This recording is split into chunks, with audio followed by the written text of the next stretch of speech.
ኢትዮጵያ የኢኮኖሚ ማሻሻያዎችን በምታካሂድበት በአሁኑ ወቅት በመተግበርና በማሻሻል ወደ ስራ ያስገባቻቸው አዳዲስ የግብር ህጎችና አሰራሮች በርካቶች ናቸው።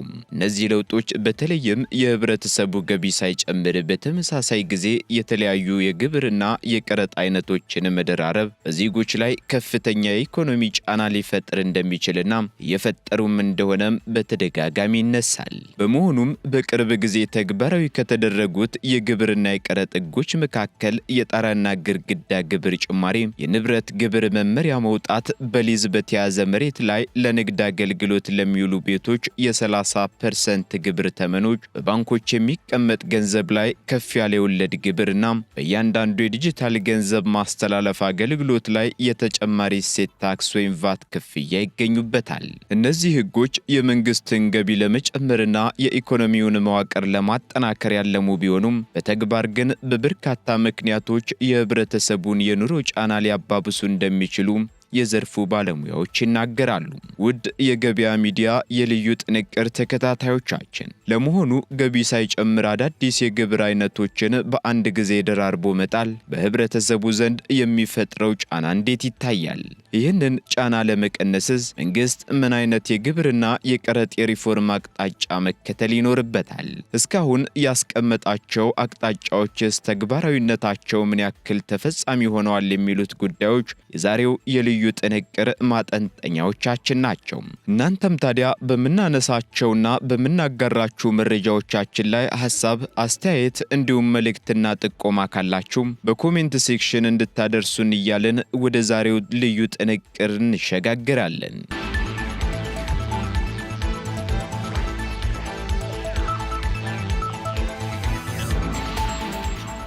አንዳንድ የግብር አይነቶች ላይ ቀድሞ ይከፈልባቸው የነበሩ ተመናቸውን ከፍ በማድረግ ተፈጻሚ እንዲሆኑ መመሪያ ወጥቷል። እንዲሁም ተጨማሪ እሴት ታክስ ሳይመለከታቸው ቆይተዋል የተባሉ አንዳንድ ቢዝነሶችና አገልግሎቶች ጭምር ተጨማሪ እሴት ታክስ እንዲያሰባስቡ የሚያስገድዳቸው ሕግም ተግባራዊ መሆኑ ይታወሳል። በተጨማሪም በኢትዮጵያ የግብር አሰባሰብ ታሪክ አዳዲስ የሆኑ የግብር አይነቶች ሕግና ማስፈጸሚያ ወጥቶላቸው የግብር ስርዓቱ ውስጥም ተካተዋል። በግብር ስርዓቱ ውስጥ ያልነበሩ ብቻም ሳይሆኑ ታዲያ የግብርና የግድግዳ ግብር በሚል ይታወቅ የነበረው የግብር አይነት ተመኑ ተሻሽሎና ጭማሪ ተደርጎበት ግብር እንዲያሰባስብ ከተደረገም ዋላ ደር ብሏል። በመሆኑም ከህብረተሰቡ ወይንም ከግብር ከፋዩ ጋር ከተዋወቁት አዳዲስ የግብር አይነቶች ውስጥም የንብረት ግብር ብዙ ያነጋገርና ከፍተኛ ክርክር አስከትሎ የነበረ ቢሆንም ተግባራዊ ሆኖ ግን ስራ ላይ እንዲውል መደረጉ አይዘነጋም። በተጨማሪም በተለያዩ አዋጆች ውስጥ የነበሩ ግን ሳይተገበሩ የቀሩ አንዳንድ ድንጋጌዎችም ማስፈጸሚያዎቻቸው የተሻሻሉ ተፈጻሚ እንዲሆኑ መደረጉም በግብር ስርዓቱ ውስጥ እንደ አዲስ የሚጠቀስ ክዋኔ መሆኑም የሚገለጽ ጉዳይ ነው።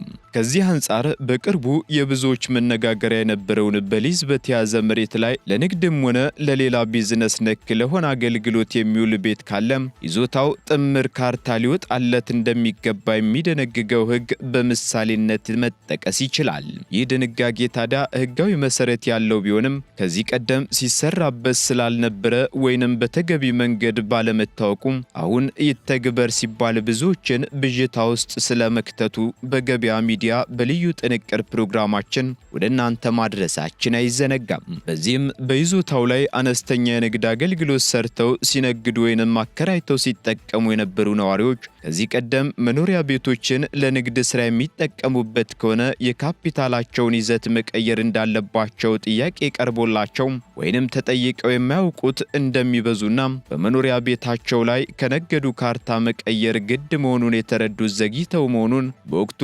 ቅሬታቸውን ያሰሙ ነዋሪዎች ተናግረዋል።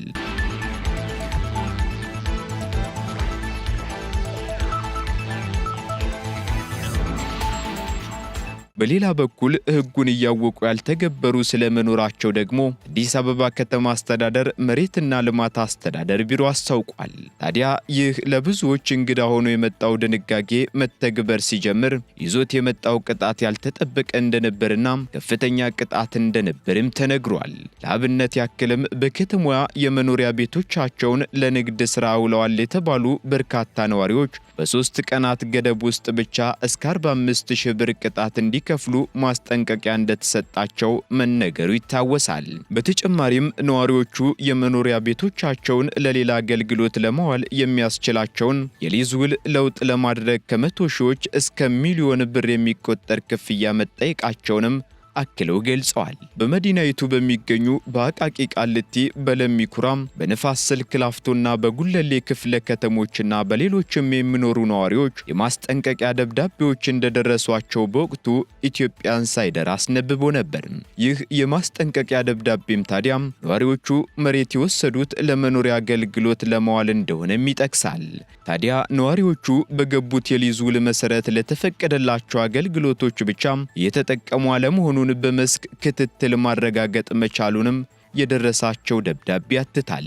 ነዋሪዎቹ በወቅቱ ማስጠንቀቂያው ከተሰጠበት አሊያም ከተለጠፈበት ቀን ጀምሮ ታዲያም ባሉት 3 የሥራ ቀናት ውስጥ ብቻ ካርታቸውን፣ የሊዝ ውላቸውን፣ ለመጨረሻ ጊዜ የከፈሉበትን የሊዝ ክፍያ ደረሰኝ እንዲሁም የንግድ ፍቃዳቸውን በመያዝ ለክፍለ ከተማ እንዲያቀርቡም ቀነ ገደብ አስቀምጧል።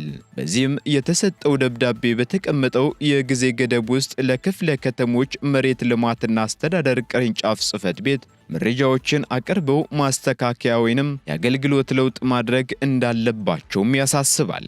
ይህን በማያደርጉ ነዋሪዎች ደግሞ አሁን በስራ ላይ ባለው የሊዝ አዋጅና ደንብ መሰረት እርምጃ እንደሚወሰድባቸው እንደሚያስጠነቅቅም በዘገባው ተጠቁሟል። በዚህም ነዋሪዎቹ እንዲህ ያለውን ሕግ አናውቀውም ነበር ቢሉም በይዞታው ላይ ጥምር ካርታ ሳያወጡ ሲነግዱ መቆየታቸው ብቻ ቅጣት ተጥሎባቸዋል። ይህ በእንዲህ እንዳለ ታዲያም ወደ ቀጣዩ ሕጋዊ አሰራር ለመግባት ይዞታው ጥምር ካርታ ወጣለትም አልወጣለትም ባለይዞታው ቅጣት መክፈል ግድ ነው ተብሎም ተደንግጓል። እዚህ ላይ ትልቁ ፈተና ደግሞ እነዚህ ባለይዞታዎች ለንግድ ሥራ የሚያገለግሉበትን ወይንም ደግሞ ለንግድ ሥራ ተከራይተውትም ከሆነም ቢዝነሳቸውን ለማስቀጠል ጥምር ካርታውን ለማውጣት የሚያስፈልገው ገንዘብ ከብዙዎች አቅም በላይ መሆኑ ይነገራል።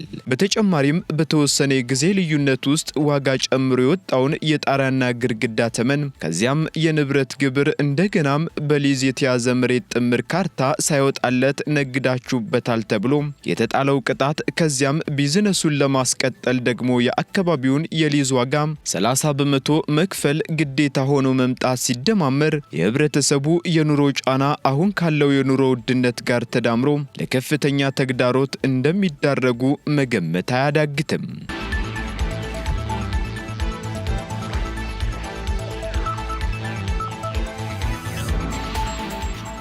ከታክስና ከግብር አከፋፈል ጋር ተያይዞ እንደ አዲስ የሚታየው ሌላው ጉዳይ ደግሞ በባንኮች የሚቀመጥ ገንዘብ ወለድ ይከፈልበት የነበረ የግብር ምጣኔም ከፍ እንዲል የሚደነግግ ሕግ የወጣውና መተግበር የጀመረው በቅርቡ መሆኑ ነው።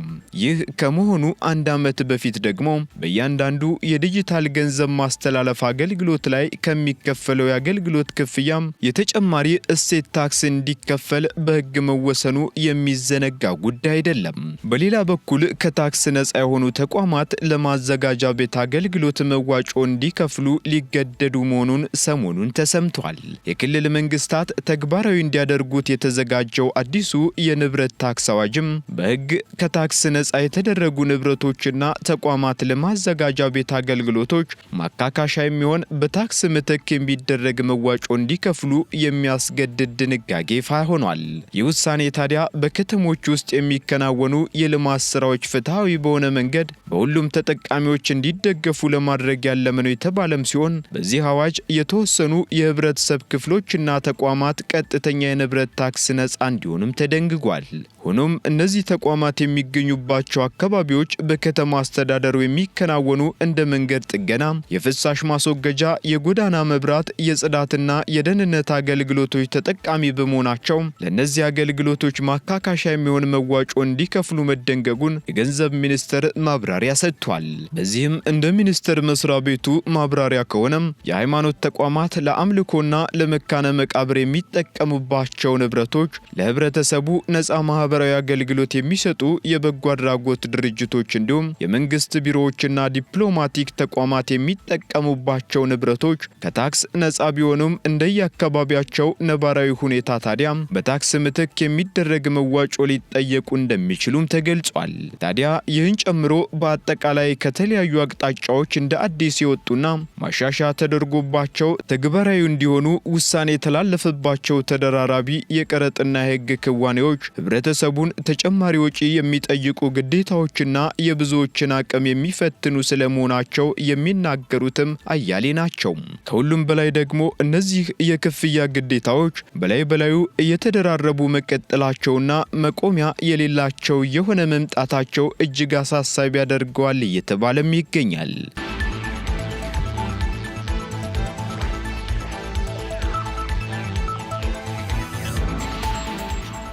በሌላ በኩል ከሰሞኑም በገንዘብ ሚኒስቴር ማብራሪያ የተሰጠበትና የተሻሻለው የግብር አዋጅ ውስጥ አዳዲስ አሰራሮች መካተታቸው ደግሞ አነጋጋሪ ጉዳይ ሆኗል። ለአብነትም ደግሞ ቢዝነሶች ወይንም ነጋዴዎች አተረፉም አላተረፉም ግብር እንዲከፍሉ የሚደነግገው የሕግ ክፍል አስፈጻሚዎችን ጭምር ግራ ሳያጋባ የቀረ ቢመስልም ከሰሞኑ ከገንዘብ ሚኒስቴር በጉዳዩ ላይ የተሰጠው ማብራሪያ ይሄንኑ ያመላክታል። የማብራሪያው ይዘትም ማንኛውም ድርጅት ወይንም ሰው ግብር በሚወሰንበት የግብር ዓመት ከሁሉም የንግድ ሥራ የገቢ ምንጮች ባገኘው ትርፍ ላይ ሊከፍል የሚገባው ግብር በዚሁ የግብር ዓመት ካገኘው ጠቅላላ ገቢ ከ2.5 በመቶ በታች ከሆነ ግብር ከፋዩ በአዋጁ በተመላከተው የማስከፈያ ምጣኔ መሰረት አማራጭ አነስተኛ ግብር መክፈል አለበትም ይላል። እንዲሁም ገቢ ከሌለው ወይንም ትርፍ ያላስመዘገበ መሆኑ እንኳ ቢታወቅም በተለያዩ አማራጮች በቀረበው ስሌት መሰረት በየ3 ወራት በቅድሚያ መክፈል የሚኖርበት አሰራር በማብራሪያው ተቀምጧል። በመሆኑም እንዲህ ያለው አዲስ አሰራር ለግብር ሰብሳቢውም ሆነ ለግብር ከፋዩ የተሻለ ጠቀሜታ እንዳለው ቢገለጽም በብዙዎች ዘንድ ደግሞ ጥያቄ እያስከተለ መጥቷል። እንደ ሪፖርተር ጋዜጣ ዘገባ ከሆነ ደግሞ በተለይ አንድ ማትረፍ አለማትረፉን ሊያውቅ የማይችል ግብር ከፋይ ቀድሞ ግብር እንዲከፍል የሚያስገድድበት ሁኔታ ከምን አንጻር እንደታየ የሚጠይቁ መኖራቸውን ገልጿል። በዚህም በኢትዮጵያ ትርፍና ኪሳራ የሚሰላው በዓመቱ መጨረሻ ላይ በሚሰላው ሂሳብ መሆኑን ያነሳው ዘገባው መስከረም ላይ ትርፍ ያስመዘገበ አንድ ቢዝነስ ወይንም ድርጅት ከመስከረም በኋላ ባሉት ወራት አትርፎ እንደገና ኪሳራ ሊያስመዘግብ እንደሚችል ወይንም መስከረም ላይ አትርፎ በሌሎች ወራት ደግሞ ኪሳራ ሊጽፍ እንደሚችልም አስታውቋል። ይህ በሆነበት ሁኔታ ታዲያ ቀድሞ ማትረፍ አለማትረፉን ማወቅ ያልቻለ ነጋዴ ቀድሞ እንዲህ ያለውን ክፍያ እንዲከፍል መገደዱ የተለያዩ ተጽዕኖችን ሊያስከትል ይችላል የሚለውንም ስጋት በተመለከተ የተለያዩ ክርክሮችን አስከትሏል የተባለው።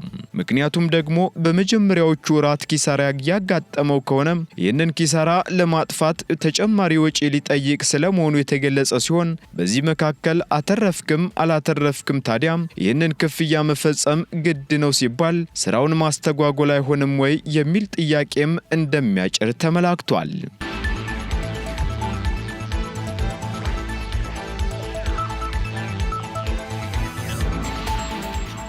በሌላ በኩል ደግሞ 2.5 በመቶ አስገዳጅ ክፍያ የሚፈጸመው የቀድሞውን ዓመት ትርፍ በማስላት የሚተገበር በመሆኑ በቀድሞ ዓመት ያገኘውን ትርፍ ያህል ዘንድሮ የሚያገኝ ከሆነ ለግብር ከፋዩ አላስፈላጊ ወጪ አያስከትልም ወይ በሚል የሚሟገቱም አሉ።